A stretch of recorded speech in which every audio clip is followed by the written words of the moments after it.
தன்னுடைய செயல்களில் நன்மையான காரியங்களை அதிகப்படுத்தி யார் வாழ்கிறார்கள் என்று சோதிப்பதற்காக தான் ஒரு மனிதனுக்கு இந்த வாழ்நாள் காலம் கொடுக்கப்பட்டிருக்கிறது. இது அல்லாஹ் குர்ஆன்ல அல்லதீ ஹலகல் மௌத வல் ஹயாத லியப்லுவக்கும் அய்யுக்கும் அஹ்ஸனு அமலா, உங்களில் அழகிய செயலுக்குரியவர்கள் யார் என்று சோதிப்பதற்காக தான் உங்களிடையே வாழ்வையும் மரணத்தையும் நான் விதித்திருக்கிறேன் அப்படின்னு அல்லாஹ் குர்ஆன்ல சொல்றான்.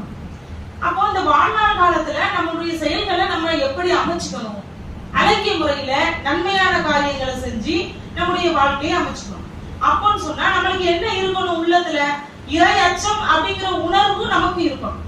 அந்த இறை அச்சம் என்ற உணர்வு இருக்கும் பொழுதுதான் நம்மளுடைய ஒவ்வொரு செயல்களையுமே நம்ம சீரான முறையில் அழகிய முறையில் தவறுகள் செய்து விடாமல் பாவமான காரியத்தின் பக்கம் நாம் நெருங்கி விடாமல் நம்முடைய செயல்களை சீர்படுத்திக் கொள்ள முடியும். ஒரு மனிதன்